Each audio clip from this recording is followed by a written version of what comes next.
Hello guys, welcome to my channel R S function. आज मैं आपके साथ गोल्डन फोनिस का अगला पार्ट एक्सप्लेन करने जा रही हूँ।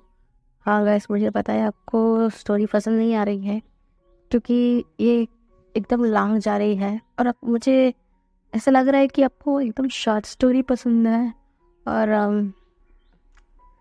मुझे लगता है कि इसलिए मैं जल्द से जल्द इन स्टोरियों को एकदम ख़त्म करना चाहती हूँ गाइस। इसलिए मैं आज कुछ भी हो मैं इस एफ को ख़त्म कर दूँगी। चलिए गाइस, अब कहानी को देखते हैं। पिछले पार्ट में देखा था सिस्टर ने उस गुरु को एकदम से क्या बोलते हैं दंड दे दिया था। उसकी वजह से वो चीखे जा रहा था। अब आगे जैसे ही उस गुरु की चीखे सुनकर वहां पर ना एकदम से वो बिच और सोचांगाए आ जाते हैं। वो बोलते हैं कि वो पहले देखते हैं कि उनका गुरु का क्या हालत हो चुका है।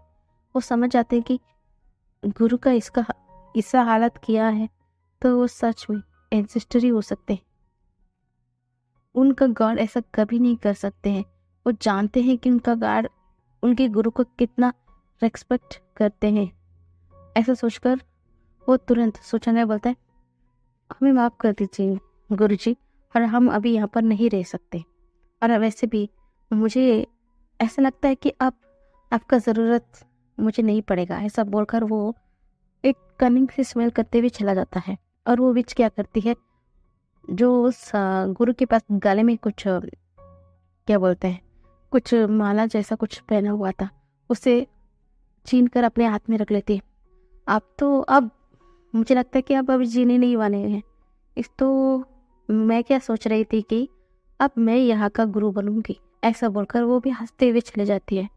और गुरु ना अब उसे महसूस होता है कि जिन दोनों को उन्होंने अपने प्रिय शिष्य माना था, बस वो लोग ही असल में धोखेबाज निकले।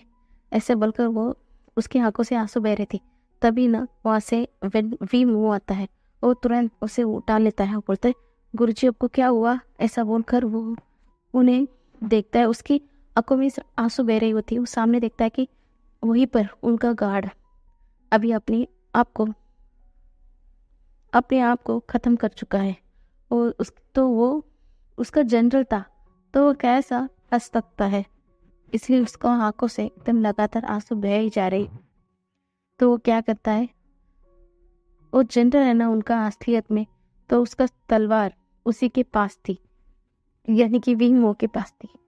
और वीमो बोलता है, गुरुजी अगर कभी भी यहाँ का डेमन गार्ड नहीं रहे होते तो वह उनकी स्वाड़ हमेशा यहाँ का गुरुजी ही संभालते हैं, और आप ये तलवार आपका है। ऐसा बोलकर वो उन्हें भी उठाकर अपने एक छोटा सा क्या बोलते हैं कक्ष में चला जाता है और उन्हें देखने लग जाता है, उनकी सेवा करता है। फिर भी उसकी देखभाल से कुछ भी नहीं हो रहा था। वो सिर्फ ना उनको ना बहुत ज़्यादा दर्द हो रही थी। तभी वो बोलते हैं कि मैंने तुम्हें कैद कर रखा था इतना सालों से। तुम ही असलियत में इस डेमन बॉन्ड का जनरल थे। फिर भी मैंने तुम्हारी पद को मैंने सूचन हाई को दे दिया। पर क्यों तुम मुझे मेरी सेवा कर रहे हो? ऐसा बोलते हैं। तो वीमो बोलता है हंसते हुए, आप मेरी गुरु हैं। अब जो भी मेरे साथ करना चाहे कर सकते हैं और मैं उसे खुशी खुशी अपना लूँगा। और रही बात मेरी आपकी सेवा करने की, यहाँ पर मेरी गार्ड होते बिना वो कभी भी आपको नुकसान नहीं पहुँचाते। आपको क्या लगता है वो सब कुछ जानते हैं कि आखिरकार आप ही ने उनकी बेबी को जहर दिया था? यहाँ पर जो भी हो रहा है और हेवन में जो भी हुआ था, सब कुछ आपकी वजह से ही हुआ था। आपको क्या लगता है उन्हें एक पल लगता आपको खत्म करने की? पर वो ऐसा नहीं किया है। पता है क्यों? क्योंकि आप उनकी गुरुजी है। वो आपको पिता समान मानते हैं। इसलिए वो आपको मारने से पहले खुद को ही मार डालना सही समझा। इसलिए उन्होंने खुद का बलिदान देकर सबको रक्षा किया है। और मैं अच्छी तरीके से जानता हूँ कि मेरी गार्ड के मन में क्या चल रहा था। इसलिए मैं उनकी ये इच्छा को कैसे जाहिर होने देता। और मैं आपका सेवा करूँगा हमेशा के लिए, ऐसा बोलते हैं। तो वो गुरु ना एकदम रोने लग जाते हैं। अभी उन्हें समझ में आता है कि जिस शिष्य को उन्होंने दुश्मन की तरह समझा, वही उनके लिए आज सबसे प्रिय हो गया। और उसने आज उन्होंने कितना गलतियां की है, फिर भी उसने उन्हें कुछ भी नहीं किया है। उन्हें कुछ भी नहीं किया है। उसकी वजह से उसकी ही वजह से उसका बेबी सब कुछ छोड़कर चले गए हमेशा हमेशा के लिए। उसी ने उसको जहर दिया है, फिर भी उसने उसे कुछ भी नहीं किया है, क्योंकि वे चांगसे ने उन्हें गुरु की दर्जा दिया था, इसलिए वो कुछ भी नहीं किया था उस गुरु जी का। इसलिए गुरु को अपनी गलतियां महसूस होती। वो बोलता है कि मैं बहुत बड़ा गलत कर दिया है, मैं गुरु कहलाने की लायक भी नहीं हूँ। इसलिए अब मुझे पता चला कि मेरा इंस्टीट्यूट क्यों मुझे इतना बड़ा सजा दिया है, ऐसा बोलते हैं। मैं ऐसा बोलकर वो रुक जाता है। मैंने उस गलती के लिए उसे सजा दिया कि वो जो गलती उसने किया ही नहीं, मैं बेवजह उस पर नाराज रहा। पिछले समय में जो हेवन के लोगों ने किया, वही गलती तो मैं भी करा। अब मेरा माफी कैसे मिलेगा मुझे, ऐसा बोलकर वो रोने लगता है। तभी भी वो बोलता है कुछ बात नहीं, ऐसा बोलता है। तभी ना उस गुरु जी के कुछ याद आता है।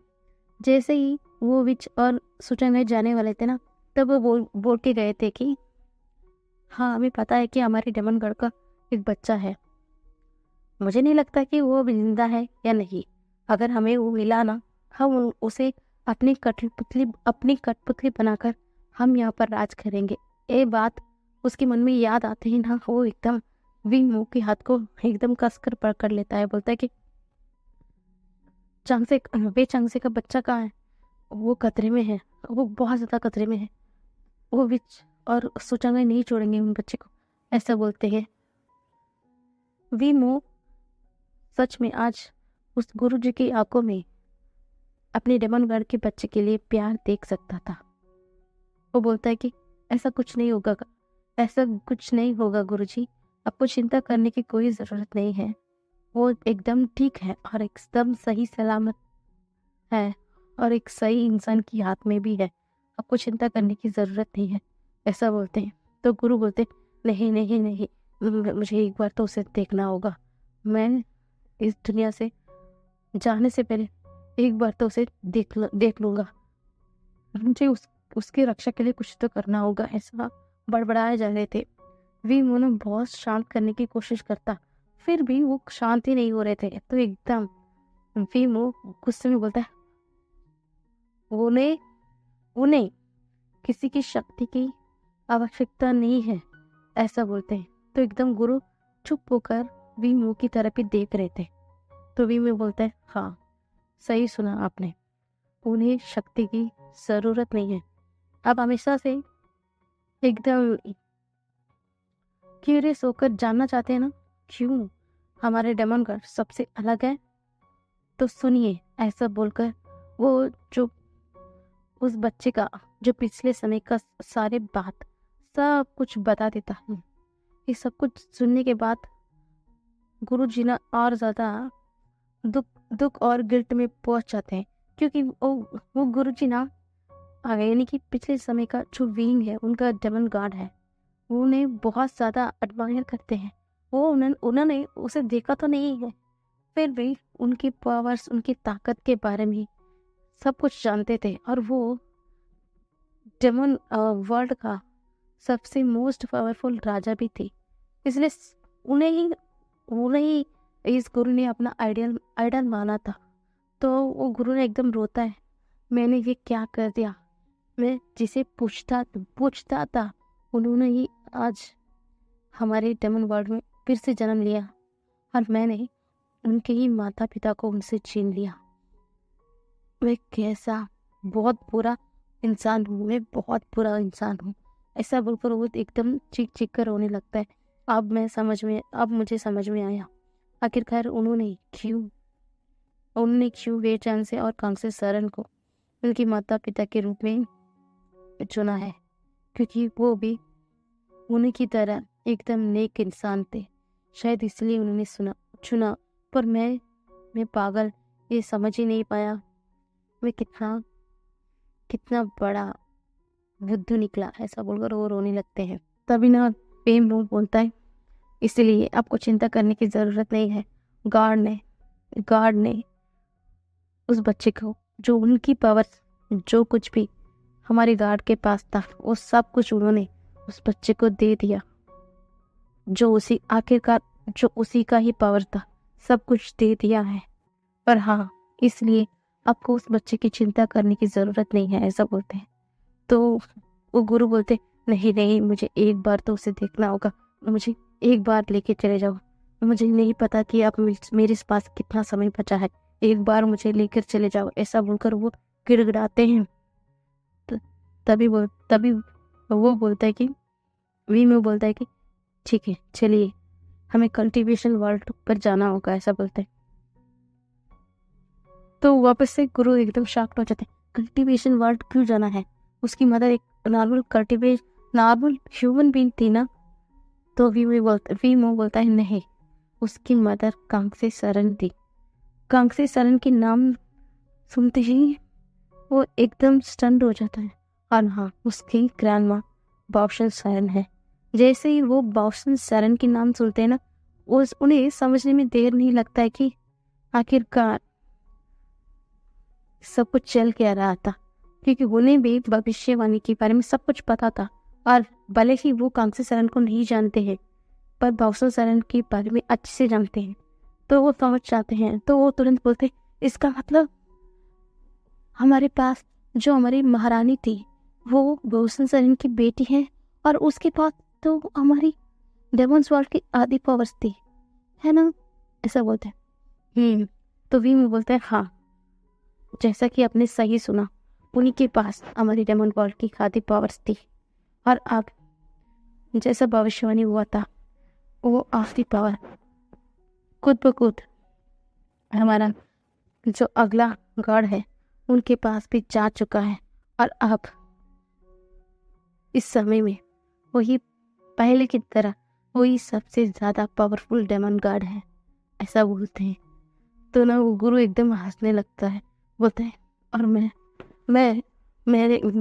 अपने हाथों से क्या गड़बड़ कर दिया। मैंने उनकी माता पिता को उनसे छीन लिया। वो मुझे कभी भी माफ नहीं करेंगे। बस मैं एक बार उन्हें देखना चाहता हूँ, उनसे माफी मांगना चाहता हूँ। मुझे ले चलो ना, एक बार मैं देख लूँ, ऐसा बोलकर वो गिड़गिड़ाते हैं। तो तब जाकर बहुत देर मिन्नत करने के बाद ना वीमो मान लेता है, और वीमो गुरु को वहाँ कल्टीवेशन वर्ल्ड पर ले जाता है, जहाँ पर बाओशन सरन रहती थी। और बाओशन सरन के साथ उनकी दोस्त लैनी भी थी। वो जैसे ही वहाँ पर जाते हैं ना, बाओशन सरन को तो उन्हें देख के इतना ज़्यादा गुस्सा आता है, क्योंकि वो भविष्य देख सकती है, और वो जानती है कि आखिरकार उनकी बेटी की मौत किसकी वजह से हुई है। तो वो एकदम गुस्से में बोलती, आप यहाँ पर क्यों आए हो? ऐसा बोलकर वो एकदम गुस्से में बोलती है। तो गुरु ना एकदम उनके सामने घुटनों पर बैठ जाता है, मुझे माफ कर दीजिए, मैं आपकी गुनहगार हूँ। मैंने ही आपकी बेटी को मारा है, और मेरी वजह से आपकी दामाद भी यहाँ पर नहीं रहा। मुझे माफ कर दीजिए, ऐसा बोलकर वो एकदम घुटनों पर बैठकर रोने लगता है। तो बाओशन सरन बोलती है, मैं आपको भला माफ क्यों करूं? आपकी वजह से एक हंसता खिलता परिवार गायब हो गया है, और मेरा ग्रैंडसन अब अनाथ हो गया है। मुझे लगता है कि आप यहाँ पर क्यों आए हैं? आपको मेरा ग्रैंडसन का पावर के बारे में पता चल चुका होगा, है ना? इसलिए वापस आप कुछ चालबाजी कर मेरे ग्रैंडसन को लेने के लिए आए हैं, है ना? ऐसा बोलते हैं। तो गुरु बोलते हैं, नहीं, आप तो भविष्य देख सकते हैं, और मेरे साथ क्या हुआ, अब मेरे मन में क्या चल रहा है, सब कुछ आप जानते हैं। बस एक बार मुझे उसे देखने दीजिए। ऐसा बोलकर वो गिड़गिड़ाता है, बहुत रोता है। और और क्या करे बौसल सर, वो तो पहले से ही सब कुछ जानती थी ना, तो उसे माफ कर देते हैं, क्योंकि वो जानती है कि अब उनके पास कुछ समय ही बचा है। तो वो मान लेती है और उस बच्चे को, उस बेबी को उसके हाथ में दे देती है। बोलती है कि इसका नाम वे उशियन है और उसका फादर इसने ऐसा रखा है और इसे पहले की तरह वेंगी सब लोग बुलाएंगे, ऐसा बोलते हैं। तो गुरु उस बच्चे को देखकर एकदम स्माइल कर रहे थे। तभी वो किसी को वहाँ पर बुलाते हैं, तो वहाँ पर उस इंसान प्रकट हो जाता है। वो बोलता है कि रेड फोनिक्स यहाँ आओ मेरे पास, ऐसा बोलकर रेड फोनिक्स को बुलाते हैं और बोलते हैं मुझे माफ़ कर देना, सब कुछ मेरी वजह से ही गड़बड़ हो गया है, मुझे माफ़ कर देना। मैं ही था तुम्हारे बच्ची और तुम्हारी बेटी की पूरे परिवार को मैंने ही बर्बाद किया है, मुझे माफ़ कर देना। मैं माफ़ी मांगूंगा तो तुम माफ़ कर दोगे, पर फिर भी मुझे माफ़ कर देना। और ये रही, ऐसा बोलकर वो वे चांगसी की तलवार को उसके पास देखता है। वो बोलता है कि मैं इसका गुरु बनने के लायक नहीं था, पर तुम उसके पिता, सच में उसका पिता थे, इसलिए मैं चाहता हूँ कि इस तलवार को तुम ही संभाल कर रखो और मैं पूरे डेमन वर्ल्ड के गुरु, मैं बोलता हूँ कि आप कोई भी ये पता ही नहीं कर पाएगा कि ये तलवार आखिरकार तुम्हारे पास है, पर हाँ एक वक्त पर उसे पता चलेगा। इसका मतलब है कि आखिरकार उसका अंत निकट आ रहा है।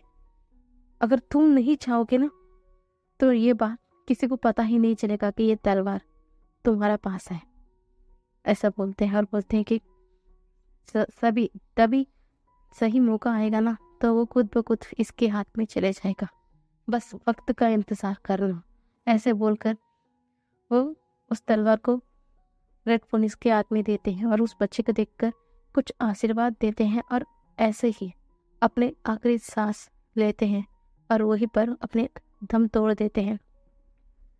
उस पूरा माहौल एकदम शांत था और उस दिन के बाद रेड फोनिक्स कभी कभी आते हैं, विंग को देखकर चले जाते हैं, क्योंकि वो किसी पर अभी किसी को उनके ऊपर शक पैदा होने की, क्या बोलते हैं,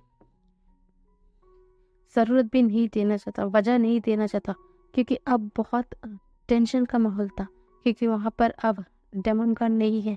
इसका वायदा उठाकर अब डेमन की जनरली सब कुछ संभाल रहे हैं और वो कहीं ना कहीं रेड फोनिक्स के ऊपर भी नज़र रखा हुआ है, इसलिए वो कभी कभी सबसे चुप कर ही विंग को देखने के लिए आया करते थे। ऐसा ही दिन चल रहा था और उस दिन से वीमो वेनिंग और पॉशनसन और लैनी, चार ही लोग हैं जो विंग को संभालते थे। मैंने एक पार्ट पर कहा था कि जैसे ही लैनी की वाइट फोनिक्स की पावर आती है, तब एक गुफा के अंदर 4 इंसान बैठे हुए थे। मैंने उनके नाम तो नहीं बताया था, जो मैं आप उसका भी डाउट क्लियर करती हूँ। उन 4 इंसान, 2 तो बौशल सरन और लैनी थे और 2 वेनिंग और वी मोही थे। और ऐसे ही सारा फ्लैशबैक वो वी मो बताता है। जैसे ही फ्लैशबैक सबको पता चलता है ना, सब लोग रोने लगते हैं और लैन कोरेन तो बहुत रोते हैं। उन्हें यकीन ही नहीं हुआ था कि उनके दोस्त के साथ ऐसा कुछ भी होगा। वो एकदम टूट जाते हैं और उन्हें बहुत अच्छा भी लग रहा था कि उनका दोस्त का पार्टनर सच में एक अच्छा योद्धा था और ऊपर से एक अच्छा इंसान भी था। ये सोचकर ना उन्हें कुछ तसल्ली मिलती है। और ये सब कुछ सुनने के बाद तो मैडम वो बहुत ज़्यादा दुख भी हो जाती है कि जिस इंसान को उन्होंने इतनी समय से नफरत किया है, पर सच में वो नफरत की नहीं, सच में वो प्यार के ही काबिल थी। यही सोचते हैं सब लोग एकदम दुखी थे। तभी ना विंग के पास जाता है, अपनी पावर्स को दिखता है। देखते ही ना विंग एकदम अपने आंखों को खोल देता है। विंग अपनी आंखों को खोलते ही वेनिंग को देखता है, तो वेनिंग को वो एकदम से गले लगा लेता है। बोलता है कि वेनिंग, तुम ठीक हो, तुम यहाँ पर आ गए, ऐसा बोलते हैं। तो वेनिंग बोलता है, यस मास्टर, मैं आ गया हूँ, अब सब कुछ सही हो गया है, आपको चिंता करने की ज़रूरत नहीं है मास्टर, ऐसा बोलते हैं। तो विंग भी अपने सर को हिलाता है, ठीक है। तो वहाँ पर लैंसन भी आता है। लैंसन भी विंग और वेनिंग को लेकर दूसरे कक्ष पर बात करने के लिए चला जाता है। तो वहाँ से बाउंसर तरन बोलती है, किसी को भी विंग और लैंसन से कुछ बात करने की ज़रूरत नहीं है, क्यों आपसे बोला नहीं गया है, इसके बारे में भी पूछने की ज़रूरत नहीं है। आपको समझ में आ रहा है ना कि मैं और हम सब ने क्यों आपसे छुपाया है? सब कुछ के पीछे वजह था, इसीलिए हमने छुपाया है, ऐसा बोलते हैं। तो सब लोग अपने सर को हिलाते हैं, बोलते हैं ठीक है, पर अब क्या होगा? अब उसके पास तो गोल्डन पुलिस की पावर है, अब हम क्या करेंगे, ऐसा बोलते हैं। तभी यू बोलती है, तो अब तो विंग पे अपनी ड्रैगन फॉर्म में आ गया है ना, तो हम उससे लड़ सकते हैं, ऐसा बोलते हैं। तभी बाउंसर सर बोलती है, चिंता करने की जरूरत नहीं है, वो अभी एकदम बहुत ज्यादा सदमे में है, अभी उसे कोई समझ में नहीं आ रहा है कि आखिरकार वो क्या करे। बस एक दिन का इंतजार करिए, बस कल का एक दिन टल जाए और उसके बाद सब कुछ शांत हो जाएगा और ये पूरा चारों वर्ल्ड भी एकदम पीसफुल रहने लग जाएगा, ऐसा बोलते हैं। तो सब लोग ना इस कहानी को सुनते हैं ना, सब लोग थोड़ा उदास भी हो गए थे, तो सब लोग ना अपने अपने कक्ष पर चले जाते हैं। दूसरे और वेनिंग और लैंसन और विंग थे। वेनिंग लैंसन को देखते हुए बोलता है, मास्टर मुझे माफ कर दीजिएगा, ये सब कुछ कहीं ना कहीं मेरी वजह से हो रहे हैं ना, ऐसा बोलते हैं। तो लैंसन बोलता है, तुम्हारी वजह से कुछ भी नहीं हो रहा है, तुम शांत रहो वेनिंग। तो विंग की सबसे लॉयल गार्ड थी, हाँ, तुमने उसको अच्छे से जेंटल बने रहे, पर मैं भी था उस समय में उसे प्रोटेक्ट नहीं कर पाया, तुम गुस्से में जो भी कहा उसका बुरा नहीं लगा, और हाँ, इसमें कोई तुम्हारी गलती नहीं है, ये तो मैंने ही खुद के ऊपर कर्ज किया है, कोई बात नहीं, हम इससे भी बाहर आ जाएंगे, ऐसा बोलते हैं। तो वेनिंग ने अपने सर को हिलाते हुए बोलते हैं, सही कहा मास्टर अपने, हम इससे भी बाहर आ जाएंगे, ऐसा बोलते हैं। और तुरंत वहाँ से ना मैंग्या वो चला जाते हैं अपने कक्ष पर, जाकर ना यहाँ पर जो कुछ भी बातें हुआ वो सब कुछ वो विच और उस जनरल यानी कि सूचंग हाई को बता देता है, क्योंकि अब सूचंग हाई और वो विच दोनों अकेले पड़ चुके थे।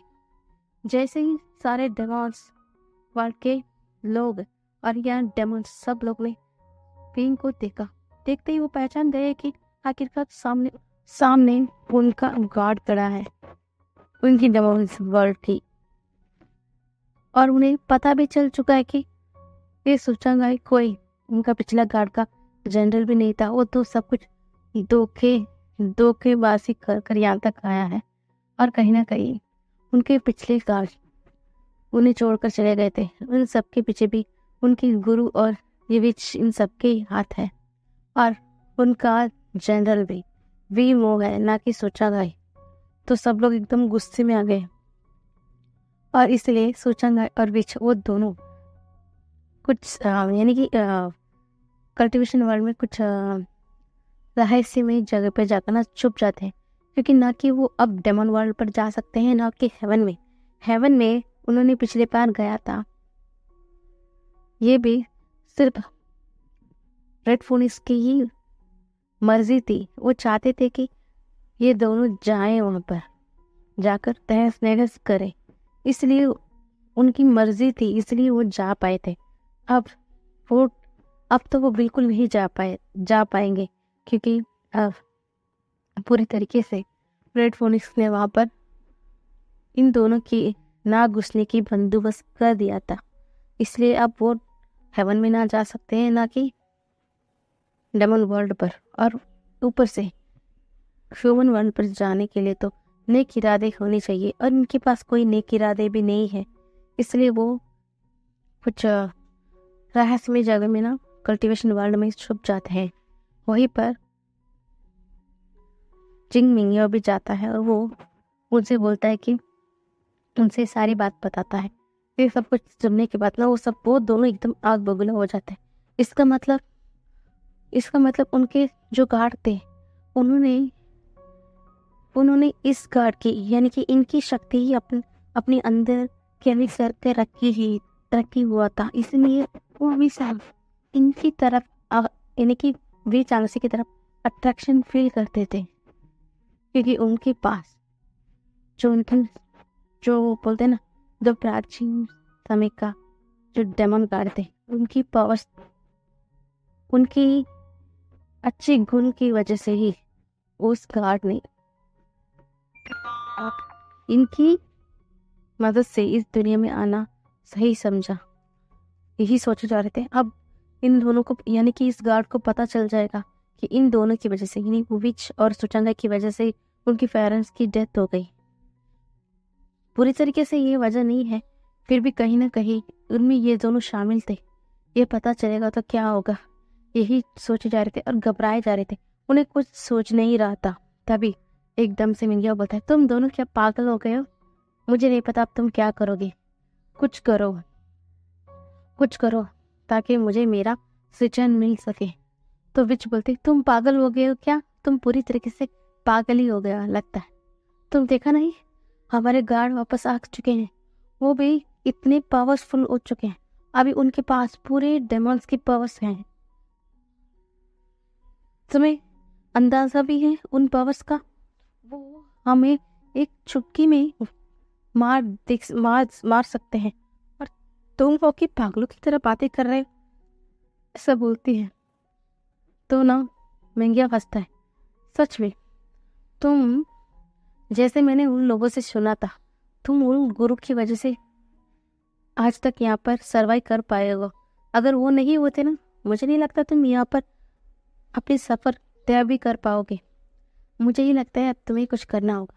तुम्हें लगता है हाँ, पावर बहुत बड़ी चीज होती है, पर कमजोरी भी उतनी ही बड़ी है उनके पास, ऐसा बोलते हैं। तो विच बोलती, कौन सा कमजोरी है उनके पास? तो मिंगिया हंसते हुए बोलता है, प्यार ना दुनिया की सबसे बड़ी कमजोरी होती है। ताकत भी हुई है और कमजोरी भी हुई है। तुम्हारे पास रेड फोनिस यानी कि गोल्डन फोनिस को अपने अंदर काबू करने की पावर्स है। तुम लोगों ने उसे ले लिया है अपने अंदर। तो सांग यानी कि लामसान को अपने गिरफ्त पर आ और खुद ब खुद विंग यहाँ पर आ जाएगा, और तुम किसी न किसी तरीके से उसे भी खत्म कर दो। मुझे नहीं पता कि वो खत्म होंगे या नहीं, पर उन्हें कमजोर तो कर पाओगे। और पिछले समय की तरह वो स्पेल अभी भी तुम लोगों के पास होता ही होगा, है ना? जिसकी वजह से गुरु ने इन पूरे चारों वर्ल्ड पर हमला किया था, खत्म करना चाहा। उस स्पेल कहीं ना कहीं तुम अभी भी जानते होंगे, है ना? तो उस स्पेल को पढ़ दो और पूरी वर्ल्ड खत्म हो जाए। इससे मुझे कोई लेना देना नहीं है, बस मुझे मेरा सुचन मिल जाएगा, ऐसा बोलते हैं। तो विच बोलती, सच में मैं घबरा गई थी, इसलिए मुझे कुछ सोच नहीं रहा था। तुमने सही कहा, चलो बैठ जाओ, ऐसा बोलकर वो तीनों वहां पर बैठ जाते हैं। अभी भी उनकी गुरु की कुछ पावर्स उनके पास थी। उस स्पेल की सारे विधि विधान भी उनके पास थी।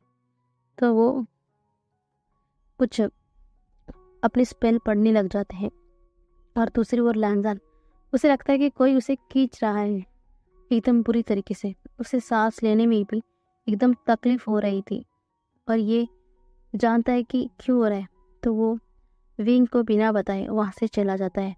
वो जानता है कि अगर विंग को पता चलेगा तो विंग एकदम परेशान हो जाएगा, इसलिए वो विंग को बिना बोले वो वहाँ से चला जाता है उस जगह पर, जिस जगह से उसे ऐसा लग रहा है कि उस जगह से उसे खींच रहा है कोई। तो उस जगह पर चला जाता है। वो देखता है कि वहाँ पर सिर्फ वो पिच और सुचंग आए थे।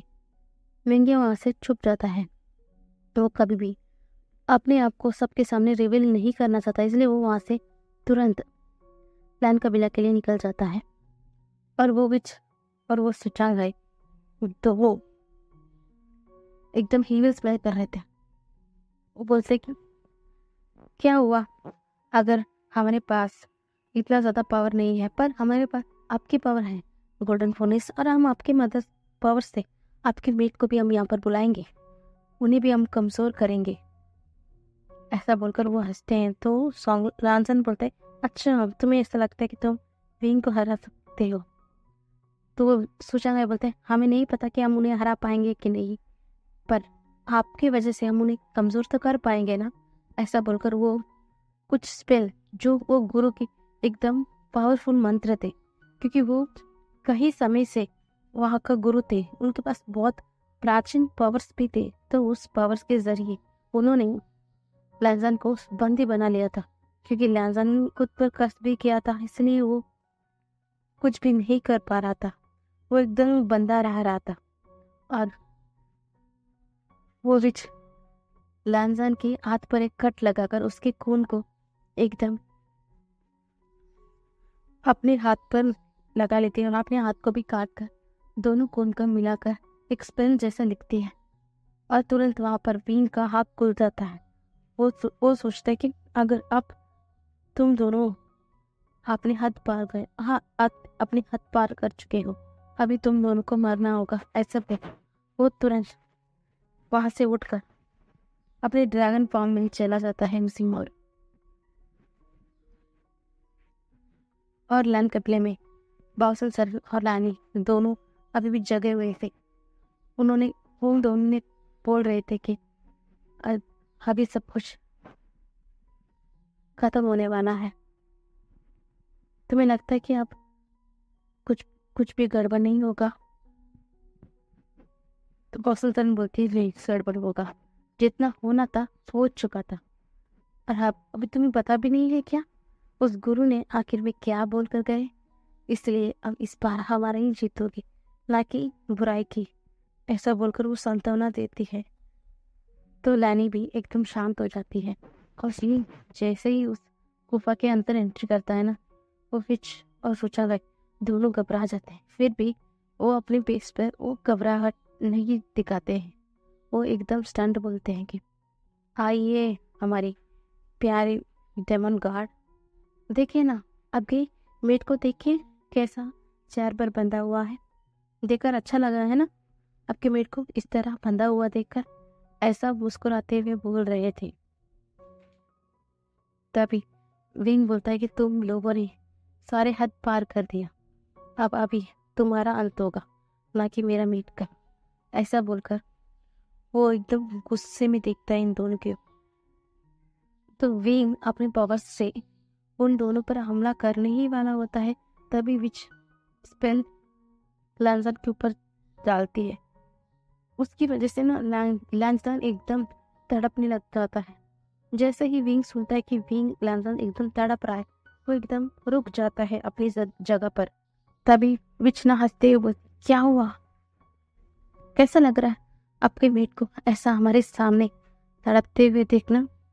अच्छा लग रहा है ना? अगर आप हमारे बात नहीं माने ना, हम आपके मेट को नहीं छोड़ेंगे, उन्हें मार देंगे। और आपको तो पहले से ही पता है ना, आपके प्यारे से मेट ने खुद को कैसा कर दिया था। इसकी वजह से वो इतना ज़्यादा पावरफुल होने के बावजूद भी अभी वो कुछ नहीं कर सकते हैं। ऐसा बोलते हैं, वो इतना ज़्यादा पावरफुल है आपसे भी ज़्यादा, पर देखिए ना आज वो कुछ भी नहीं लग रहा है। कैसा मज़ा आ रहा है ना उन्हें इस तरीके से तड़पते हुए देखना। ऐसा बोलती है।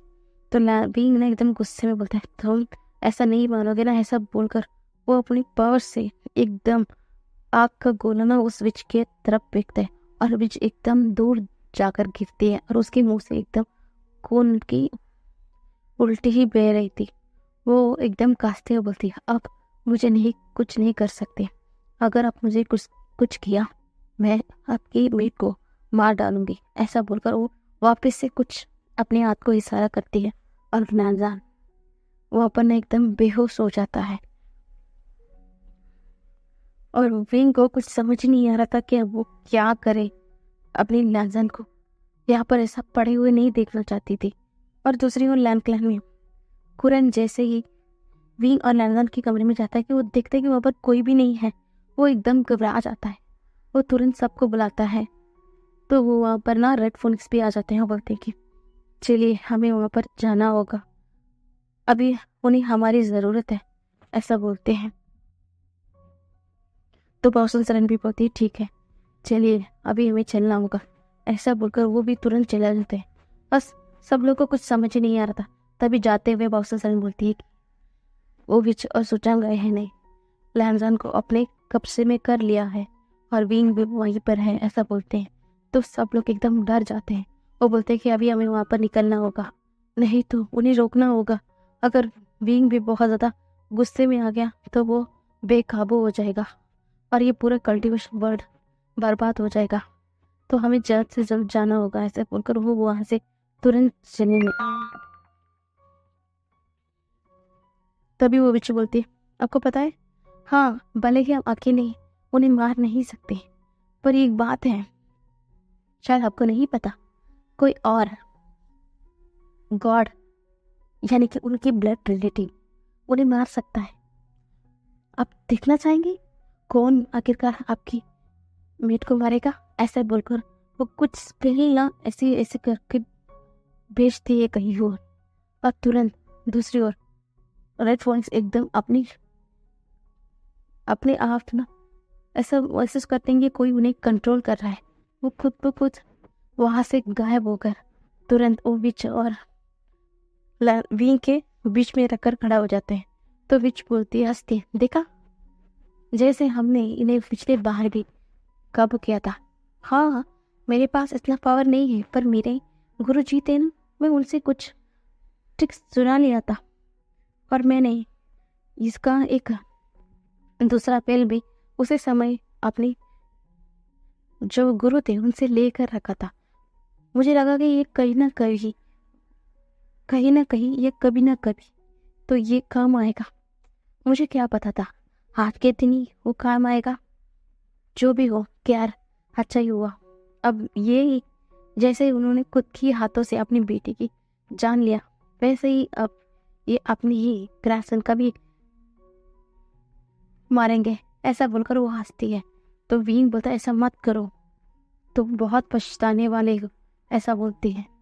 तो विच बोलती मैं नहीं पछताऊंगी। नहीं हाँ आपको पता है आपकी कमजोरी क्या है, हाँ भले ही आप सबसे ज्यादा ताकतवर हैं, पर आप उनसे बहुत प्यार करते हैं, यही आपकी कमजोरी है, ऐसा बोलकर वो हंसता है। विंग सिर्फ देखे जा रहा था और सोचा नहीं ना, इतना बौखला गया था कि उसने सोच लिया। उसे ये तो पता है कि उसका गार्ड सामने जो खड़ा है वो खामोश है, पर वो ज़्यादा देर खामोश नहीं रह पाएगा। ये विच सच में पागल हो गई है। वो उस व्यंग्यों की बातों में आकर ये पागल भरी हरकतें कर रही है, पर ये कुछ समय के लिए है। जैसे ही सब कुछ खत्म होगा उसके बाद सबको बर्बाद कर देंगे, उन दोनों को भी नहीं जोड़ेंगे। इसलिए उसने सोच लिया था। उसने जैसे ही पिछली बार अपने जो गुरु से जो पावर को उन्होंने ले लिया था, जिसकी वजह से उन्होंने चारों वर्ल्ड पर खतरा लाया था, उसी अस्त्र को यानी कि उस अस्त्र को लेता है और वो उस अस्त्र से वापस से स्पेल पढ़ने लगता है। उसने सोच लिया वो तो जाएगा, पर इन चारों वर्ल्ड का भी चैन से जीने नहीं देगा। वो भी मरेगा और उसी के साथ इन सब लोग भी मरेंगे। यही सोचकर उसने उस जगह से तुरंत हटकर दूर चला जाता है। दूर चले जाकर जो डेमन वर्ल्ड था वहां पर जबरदस्ती चला जाता है। जो चारों वर्ल्ड का जो बीच का एक डोर था वहां पर चले जाकर जिस पिछली बार उनके गुरु जैसे जैसे स्पेल को पढ़ा था वो भी उसी तरह पढ़ने लग जाता है। और उसकी वजह से ना ऐसा लगता है कि चारों ओर पर एकदम तूफान आ रही है। ऐसा लग रहा था कि कहीं पर भी बिजली कड़क रही है, बारिश बेवजह बारिश हो रही है, और वो बारिश भी ऐसे वैसे नहीं है। ऐसा लग रहा है कि उसके बारिश की एक बूंद भी अगर शरीर पर पड़े ना, ऐसा लग रहा है कि पूरा बारिश जल जाएगा। ऐसा लग रहा है, ऐसा उसने कर दिया था। और वो सिर्फ अपने मंत्र को जपे जा रहा था। और वहां पर दूसरे ओर वीइंग एकदम उसे समझ नहीं आ रहा था कि उसे क्या करे। उसे कुछ भी समझ नहीं आ रहा। तभी वो एकदम घुटने में बैठ जाता है।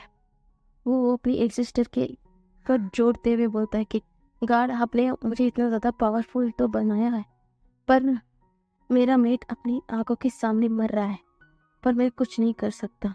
अगर मैं कुछ किया तो ये सच में उसे मार देगी, क्योंकि आप उसकी कर्ज ने उसी के ऊपर अभी भारी पड़ गया है। कुछ कीजिए ना, कुछ तो कीजिए। ऐसा बोलकर वो रोने लगता है। वो कई बार उस स्विच को अपने हाथों से मारने की कोशिश करता है। वो अपने पावर्स को भी यूज करता है, फिर भी वो पता नहीं क्यों विंग अपने पावर्स को यूज नहीं कर पा रहा था। तभी वहां पर ना अचानक व्हाइट फोनिक्स एकदम प्रकट हो जाती है। और विंग की इतना बेबसी सब लोग देख रहे थे। तब तक ना सारे कल्टिवेशन वर्ल्ड के लोग भी आ गए थे, और सिचन तो एकदम टूट गए थे अपने अपने भाई को इस तरह बंधा हुआ देखकर। वो एकदम टूट गए थे। और लैग यानी कि लैग को ऐसा टूटता हुआ देखकर ना चेंग भी यानी कि जियांग चेंग भी एकदम खुद को ना हारा हुआ महसूस कर रहा था। वो सिचन का मदद नहीं कर पा रहा है। और मिंगियो बोलते हैं, कुछ समय और सिचन, तुम्हें दुखी होने की कोई जरूरत नहीं है, सब कुछ सही हो जाएगा, और आप उसके बाद हम दोनों चले जाएंगे। ऐसा ऐसा बोलते हैं। तभी ना व्हाइट फोनिक्स वहां पर प्रकट होते ही ना वो विच बोलती है, अच्छा देखो, और एक इंसान आने आ गया है। देखो व्हाइट फोनिक्स, देखो खुद की आंखों से देखो, जैसा तुम्हारा बेटा मर रहा है। कैसा तुमने देखा था तुम्हारे पूरे क्लैन को बर्बाद होते हुए, तुम्हारे हस्बैंड को मरते हुए, अब तुम्हारे बेटे को भी मरते हुए देखो, वो भी तुम्हारे खुद के फादर के हाथों से। पिछले बार भी तुम्हारे फादर तुम्हें जानबूझकर नुकसान नहीं पहुंचाया था, वो हम थे, वो हम थे। तुम्हें तो अच्छे से पता है ना हमने किया है कर। ऐसा बोलकर वो इविल स्मेल करती है। तभी ना उस व्हाइट फोनिक्स की चारों तरफ एकदम ब्लैक कलर का धुआं आने लगते हैं, और एकदम वो रेड फोनिक्स ना अपने आग एकदम ना गोल्डन कलर की हो जाती है। उस ब्लैक स्मोक जैसे ही आगे बढ़कर विच के पास एकदम तेजी से जाती है। विंग यानी कि उस विच को कुछ समझ ही नहीं आ रहा था कि क्या हो रहा है। अपने आंखों को ऐसा पल के झुकाते हैं ना, उससे पहले ही वो आपको अपनी आंखों को पल के तक भी छुपा पाती, तब तक उसका जान उसके शरीर से निकल चुका था। वो एकदम बेजान होकर जमीन पर पड़ी हुई थी। वहां पर खड़े किसी को भी समझ नहीं आ रहा था। और जैसे ही उसका शरीर एकदम जमीन पर पड़ा, रेड फोनिक्स भी अपने जो वश पे थे, वश से बाहर आ चुके थे। वो अपनी नॉर्मल कंडीशन पे आ चुके थे। वो सामने का जो नजरा है वो देख रहे थे। वो एकदम हैरान हो गए थे कि उनकी बेटी का इतनी भयानक रूप को देखकर, और ऊपर से उसकी बेटी की चारों तरफ कैसे ब्लैक स्मोक आ सकता है, यही सोचे जा रहे थे। और सामने जो कुछ भी हुआ वो सब लोग भी देख रहे थे। मैं आज खत्म करना चाहती थी, लगता है कि आज खत्म नहीं कर पाऊंगी, और कल इसका लास्ट पार्ट आएगा।